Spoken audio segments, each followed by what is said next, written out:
नमस्कार, मैं उम्मीद ओझा और आप देख रहे हैं इंडियन टीवी न्यूज। अभी हम मौजूद हैं गोरखपुर में बीआरडी मेडिकल कॉलेज के पास।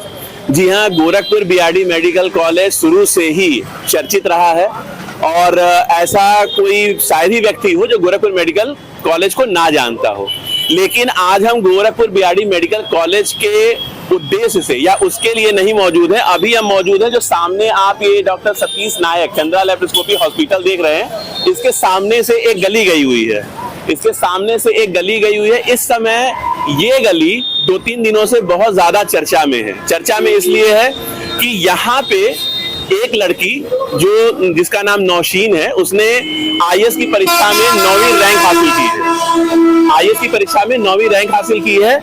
लेकिन हमारा केवल एक सवाल ये है कि आखिर नौशीन के लिए लगभग गोरखपुर का हर मीडिया वाला व्यक्ति या हर प्रेस वाला लगातार इस गली में आके उसके घर तक पहुंचकर उसका इंटरव्यू ले रहा है। लेकिन वहीं दूसरी तरफ एक लड़की जिसका नाम करिश्मा है, जो पिछले जनवरी माह में नौसड़ के पास एकला में एक हॉस्पिटल था, चंद्रा हॉस्पिटल, जहां पे वो एडमिट हुई थी और गलत इलाज की वजह से आज वो जिंदगी और मौत से जूझ रही है। और जैसा उसके परिजनों का दावा है कि उस लड़की के पास सिर्फ और सिर्फ 8 महीने का वक्त था, जिसमें से 3 महीने गुजर चुके हैं और सिर्फ उसके पास 5 महीने बचे हुए हैं। हमारा सवाल सिर्फ इतना है कि आज जो हमारे मीडिया बंधु जो इस गली के अंदर कभी जाते नहीं थे, वो आज खोज के नौशीन का इंटरव्यू ले रहे हैं। लेकिन शायद ही ऐसा कोई मीडिया वाला बंधु होगा जो उस लड़की के घर जाके उसकी स्थिति को देख रहा हो या ये महसूस कर रहा हो कि उस लड़की का क्या होगा। आपको बताते चले कि नौशीन भी आईएएस की तैयारी कर रही थी और उन्होंने देश में 9वीं रैंक हासिल की है। आपको ये भी बताते चले कि जो लड़की अभी बिस्तर पे पड़ी हुई है, जो कि पूरी तरीके से पैरालाइज हो चुकी है, जिसके पास सिर्फ 5 महीने का टाइम है, वो लड़की भी पुलिस विभाग की तैयारी कर रही थी। जो लड़की दिसंबर माह तक रोड पे दौड़ती थी, आज वो एक कदम चलने के लिए भी दूसरे के इशारों की मोहताज है, दूसरे के सहारे की मोहताज है। जब उसके घर का कोई एक व्यक्ति उसको उठाता है, तब वो अपने बिस्तर से उठ के बाथरूम तक भी जा पाती है। हम ये जानना चाहते हैं कि जो हमारी मीडिया जो हमारे बंधु हैं, आखिर आज वो इस मामले को क्यों नहीं उठा रहे हैं। यानी कि अंग्रेजी में जो एक प्रोवर्ब है, successors have many fathers, failures is an orphan. यानी कि हिंदी में इसका मतलब ये होता है कि सफलता के कई पिता होते हैं, लेकिन असफलता अनाथ होती है। आज नौशीन के पीछे इंटरव्यू लेने वालों की लाइन लगी हुई है। वहीं वो लड़की जो करिश्मा निषाद जो आज बिस्तर पर अपनी जिंदगी की जंग लड़ रही है, उसके लिए कोई भी आवाज उठाने वाला नहीं है। हम नहीं मानते हैं कि ये वही देश है जिस देश की आजादी के लिए शहीदों ने अपनी जान दे दी थी। ये वो भारत नहीं है जहां इंसाफ के लिए एक बेटी दर-दर की ठोकर खा रही है और सीएमओ ऑफिस में पैसे लेकर पूरी तरीके से रिपोर्ट को ही बदल दिया जा रहा है। जो हमारे पास वीडियो है, जो हमारे पास साक्ष्य मौजूद है, उसमें जो डॉक्टर का लड़का है वो ये खुद कह रहा है कि उसने पिताजी के कहने पर उस लड़की को इंजेक्शन लगाया था। और सीएमओ ऑफिस से जो रिपोर्ट बनाई गई है, उस रिपोर्ट में उस लड़के का नाम पूरी तरीके से हटा दिया गया है। यहां तक कि जिस डॉक्टर ने इलाज किया था उसका नाम हटा के दूसरे डॉक्टर का नाम दे दिया गया है। डीएम ऑफिस में धरना प्रदर्शन होने के बाद फिर से जांच एक बार एडी हेल्थ के पास गई हुई है, जो यही मेडिकल कॉलेज परिक्षेत्र में बैठते हैं। मेडिकल कॉलेज परिसर में ही उनका ऑफिस है। लेकिन सबसे बड़ी बात है कि मेरा सवाल योगी आदित्यनाथ जी से भी है, जो हमारे शहर के तत्कालीन विधायक हैं, यहाँ से सांसद भी रह चुके हैं और अभी मुख्यमंत्री भी हैं, कि उनके शहर में स्वास्थ्य विभाग मेडिकल माफिया को किस तरीके से संरक्षण दे रहा है कि इतनी घटना होने के बावजूद अभी तक अस्पताल में कोई कार्रवाई नहीं हुई है।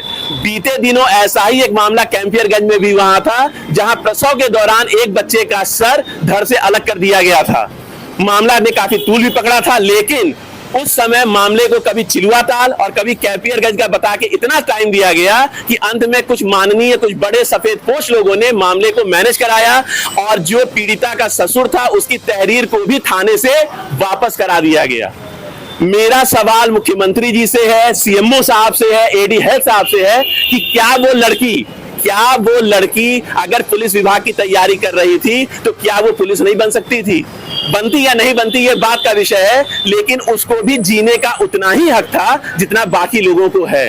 अगर सारे लोग नौशीन का इंटरव्यू ले रहे हैं तो मेरे सभी अपने मीडिया बंधुओं से भी अनुरोध है कि एक बार जाकर उस लड़की के घर पर उसकी कंडीशन देखें।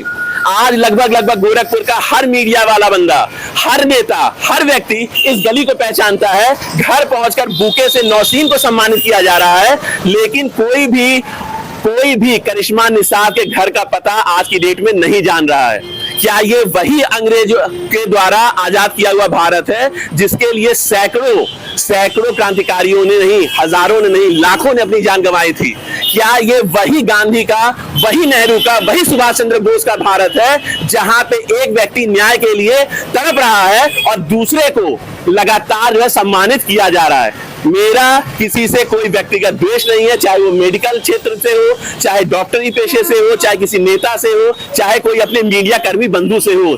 लेकिन मेरा सवाल इतना है कि कोई भी व्यक्ति आखिर उस लड़की की आवाज को क्यों नहीं उठा रहा है? क्या इस देश में पैसा ही सब कुछ है? जिसके पास पैसा होगा क्या केवल उसी को न्याय मिलेगा?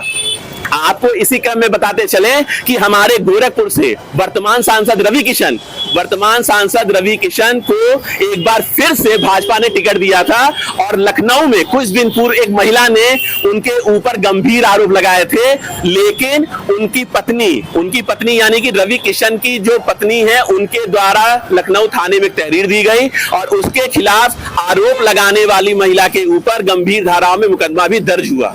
लेकिन एक जो लड़की है करिश्मा निषाद, वो लगातार आरोप लगा रही है, वो बता रही है कि उसका इलाज किसने किया, उसकी हालत किसने की, लेकिन उसकी कहीं कोई सुनवाई नहीं हो रही है। मेरा नंबर इस न्यूज के इनबॉक्स में है। जो भी मीडिया कर्मी, जो भी नेता, जो भी व्यक्ति उस लड़की के इस न्याय की लड़ाई में उसका साथ देना चाहते हैं वो हमारे साथ जुड़ सकते हैं। गोरखपुर से इंडियन टीवी न्यूज के लिए अमित ओझा की रिपोर्ट।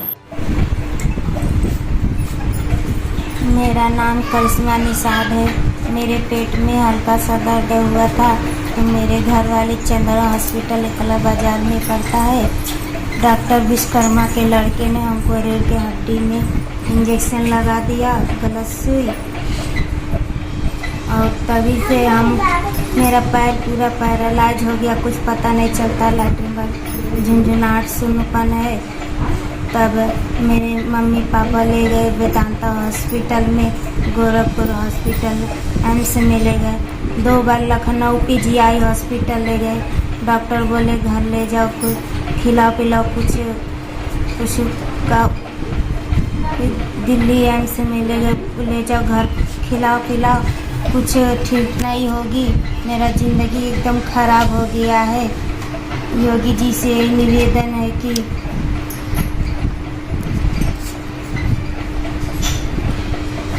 सीएमओ साहब से मेरा ये निवेदन है कि दूसरा मेडिकल करवाए, जांच करवाए, रिपोर्ट बनवाए। डॉक्टर का नाम बदल दिए हैं।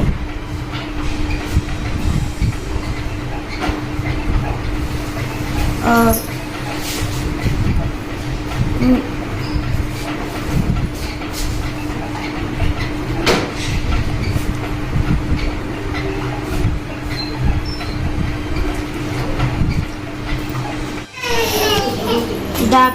डॉक्टर सारे जवाब दे दिए हैं। मेरे घर वाले ने डॉक्टर विश्वकर्मा के ऊपर केस किए, सीएमओ साहब ने गलत रिपोर्ट बना दिए हैं और डॉक्टर विश्वकर्मा और उनके लड़के ने इंजेक्शन लगाए हम पे और बोलते हैं कि हमने नहीं लगाए हैं। डॉक्टर मनोज कुमार मौर्य लगाया, ना हमको देखे हैं, ना सुने उनको, ना वो हमारा इलाज किए हैं और उनका नाम ही चेंज कर दिए हैं, हम लोग उनको नहीं जानते हैं।